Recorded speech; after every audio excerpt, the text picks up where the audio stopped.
নমস্কার বন্ধুরা, আমার চ্যানেলে আপনাদের সবাইকে স্বাগত। আজকে অসম্ভব সুন্দর একটা রেসিপি শেয়ার করব। গরমে কিন্তু তেল মশলা ছাড়া দারুণ খেতে, আর বানানো কিন্তু তেমনই সহজ। চলুন কিভাবে বানাচ্ছি দেখে নেওয়া যাক। শুধুমাত্র আলু আর অল্প একটু আটা থাকলেই কিন্তু বানিয়ে নিতে পারবেন। প্রথমে আমি পুরটা বানিয়ে নেব। শুধুমাত্র সেদ্ধ আলু লাগবে এখানে। আর এখানে আমি ডিম ব্যবহার করছি, আপনারা কিন্তু ডিমটাও না চাইলে নাও দিতে পারেন, কোনো সমস্যা নেই। দিয়ে দিচ্ছি পরিমাণ অনুযায়ী লবণ। কুচনো পেঁয়াজ আর কুচনো লঙ্কা তেলের মধ্যে দিয়ে দেবো।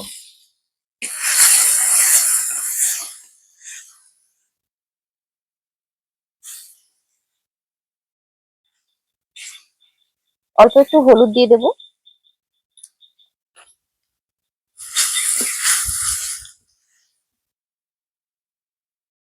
পেঁয়াজটাকে একটু এক সাইড করে নিচ্ছি, দুটো ডিম ফাটিয়ে নিয়ে নেবো।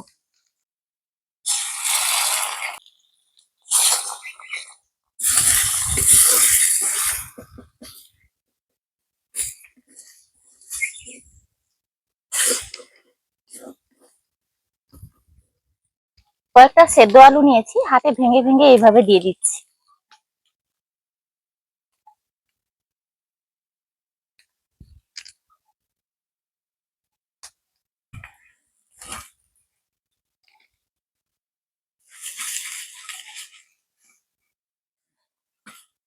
এই পুরটার মধ্যে অল্প একটু ভাজা গুঁড়ো মশলা দিয়ে দিলাম।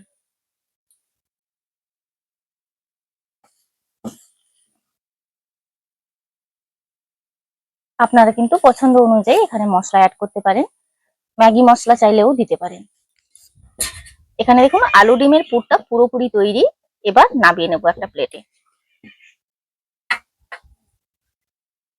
কড়াইতে আমি জল দিয়ে এখানে একটা স্ট্যান্ড বসিয়ে দিয়েছি, আর এরকম একটা ছিদ্রযুক্ত প্লেট নিয়েছি। অল্প একটু তেল মাখিয়ে নিচ্ছি।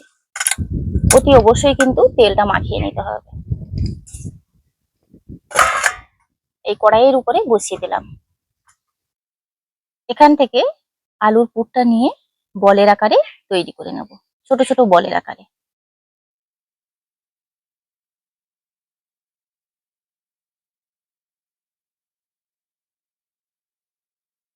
এইভাবে করে বলের আকারে তৈরি করে নেব।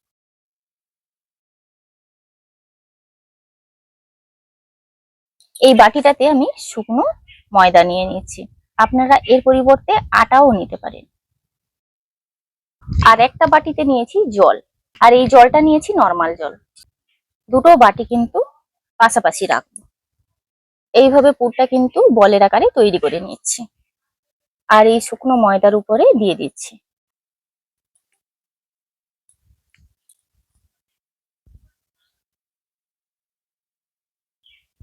এইভাবে শুকনো ময়দার উপরে গড়িয়ে নিচ্ছি, হাত লাগানো যাবে না। আরো কয়েকটা নিয়ে নিচ্ছি। এই যে টিফিনটা আমি আলু আর ডিম দিয়ে বানাচ্ছি, আপনারা চাইলে কেউ চিকেন দিয়েও বানাতে পারেন। আর নিরামিষে যদি কেউ বানাতে পারেন তাহলে কিন্তু পনির দিয়ে বানাবেন।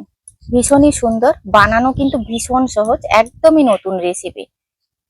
ঠিক আমরা যেরকম মোমো খাই ঠিক ওরকমই লাগে খেতে। এই যে দেখুন, আমি ময়দার মধ্যে যে কোট করেছি, সরাসরি এই ছানটা নিয়েছি, একটা ছানটার মধ্যে এই বলগুলো দিয়ে দিচ্ছি।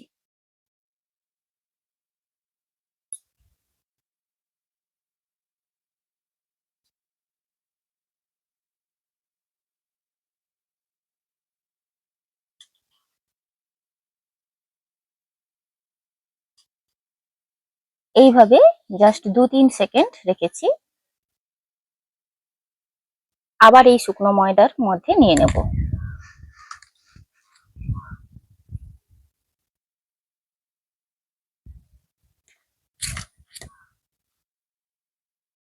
আবারও এই বলগুলো নিয়ে কিন্তু জলের মধ্যে দিয়ে দেবো।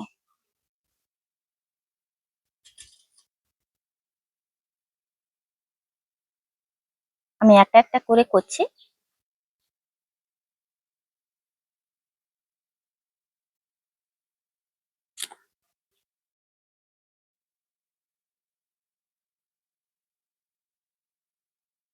আবারও শুকনো ময়দার উপরে দিয়ে দিচ্ছি। একসঙ্গে দু তিনটা বানাতে একটু সমস্যা হচ্ছে, বাটিটা যেহেতু ছোট আছে তার কারণে আমি একটা একটা করে নিয়েছি।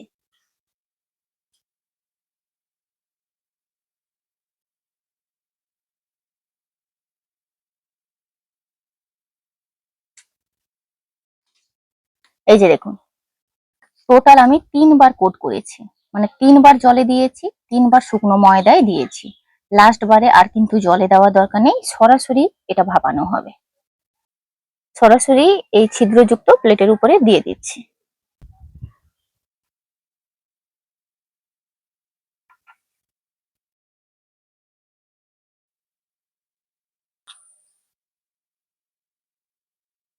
এবার এটাকে ঢাকা দিয়ে আমি 5 মিনিট ভাপিয়ে নেব। এইভাবে করে বানিয়ে নিচ্ছি আবারও।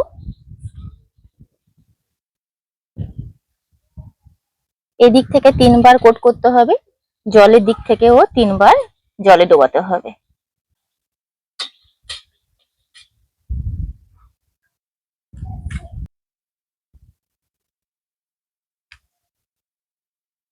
ব্রাশে অল্প একটু তেল নিয়ে নিচ্ছি। 5 মিনিট ভাপানো হয়ে গেছে, ওপর থেকে অল্প একটু তেল ব্রাশ করে দিচ্ছি।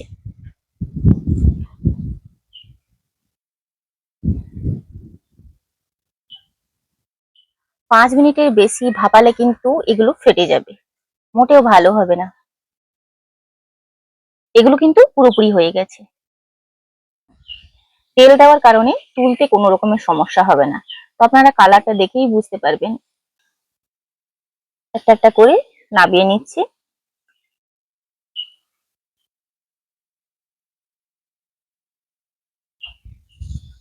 আবারও কয়েকটা ওইভাবে বানিয়ে নিয়েছি।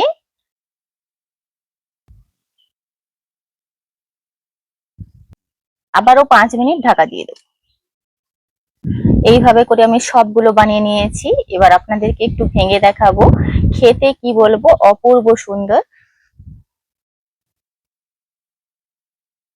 দ্বিতীয় ব্যাচেরটাও হয়ে গেছে, নামিয়ে নিচ্ছি।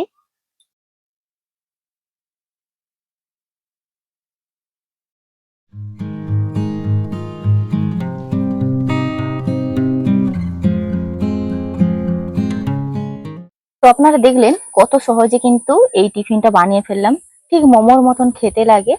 আপনাদেরকে একটু দেখাই, দেখুন এগুলো কত নরম তুলতুলে হয়েছে। প্রত্যেকটা টিফিন কিন্তু একদম মুখে দেওয়ার সঙ্গে সঙ্গেই মিলিয়ে যাবে। আপনাদেরকে একটু কেটে দেখাই। কোনো রকম মাখা বেলার ঝামেলা ছাড়াই এত অপূর্ব সুন্দর। আজকের টিফিনটা একদমই নতুন কায়দায় আপনারা দেখলেন, খেতে কিন্তু অসম্ভব সুন্দর। এর সঙ্গে আলাদা করে কোনো কিছুই লাগবে না, শুধু একটু সস থাকলেই কিন্তু খাওয়া হয়ে যাবে। আজকের ভিডিওটি এখানেই শেষ করছি, দেখা হচ্ছে পরবর্তী একটা নতুন পর্বে। ভিডিওটি ভালো লাগলে লাইক শেয়ার কমেন্ট করবেন। আপনারা সবাই ভালো থাকবেন, সুস্থ থাকবেন, সাবধানে থাকবেন।